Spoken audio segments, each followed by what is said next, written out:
crianças da IPGE! Tudo bom por aí? Vamos começar fazendo uma dança um pouco compacta hoje? Então, de pé e faça os seus melhores movimentos com essa dança maluca. Papa, tique tique bum. Papa, tique tique bum. Papa, tique tique bum. Papa, tique tique bum.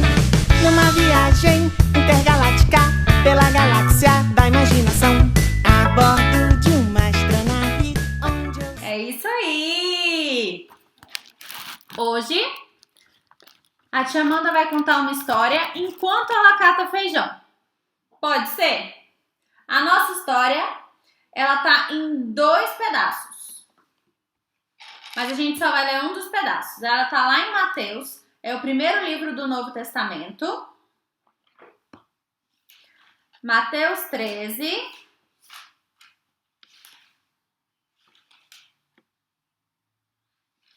De 24 a 30 é o primeiro pedaço.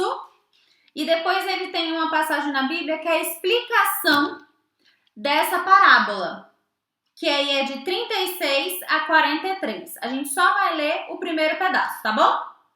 Preparados? Já pegou sua Bíblia? Já pegou seu caderninho? Ainda não? Eu te dou 5 segundos para ir lá pegar.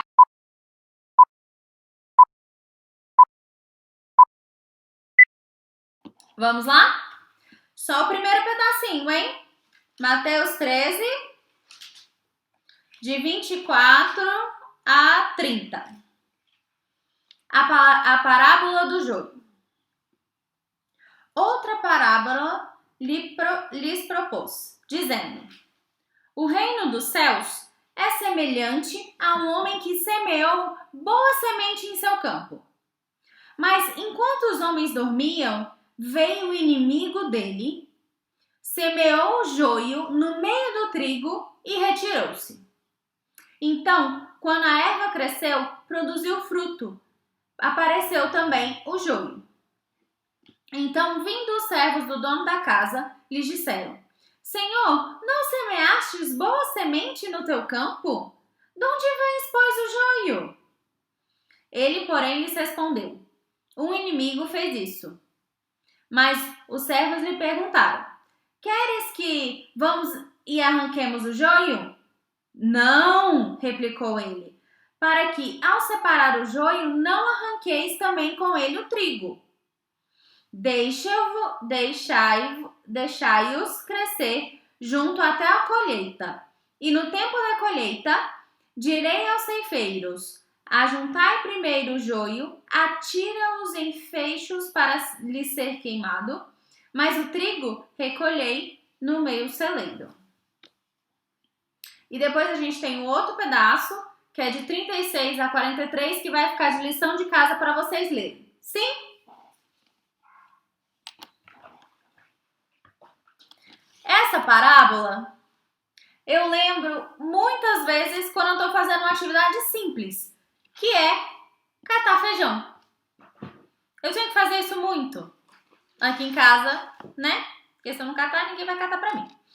Mas quando você vai catar o feijão, você escolhe os melhores grãos e você tira aqueles que não são bons, aqueles que vieram errado, tipo aqui no meu vieram milho no meio do meu feijão, e eu não quero milho no meio do meu feijão.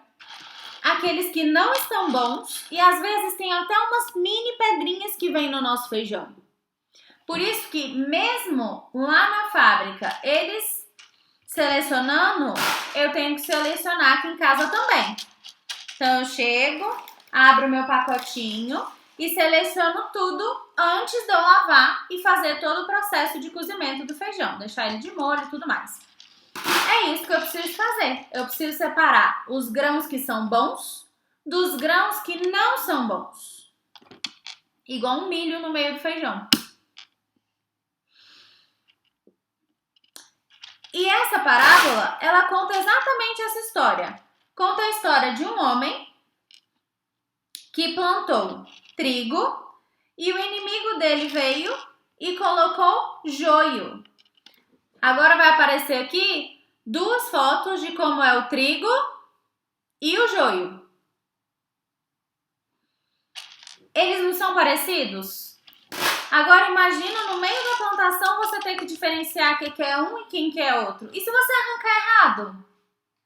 Por isso que o dono do local, ele fala para esperar e colher tudo junto. Só na hora de colher que você vai separar o que não tá bom e não presta, o que é o joio e o que é o trigo que tá bom e pode ir para o celeiro.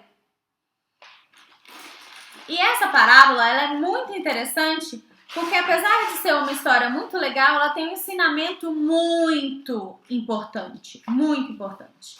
O trigo, nessa história, é como se fosse os filhos de Deus. Como se fosse aquelas pessoas que tiveram com oração transformado lá por Jesus.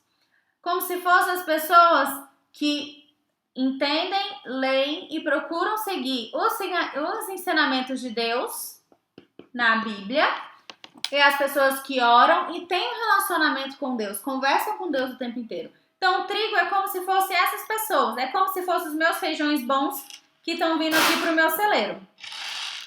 E o joio são as pessoas que vivem desobedecendo a Deus, que não oram, não leem a palavra, são o milho no meio do meu feijão.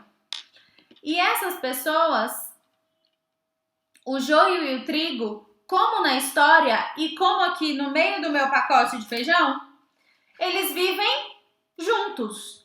Na plantação eles viviam juntos. Então não tem como estar num lugar e eles estão juntos em todos os lugares. Às vezes na sua casa, às vezes no trabalho, às vezes na escola, até mesmo na igreja.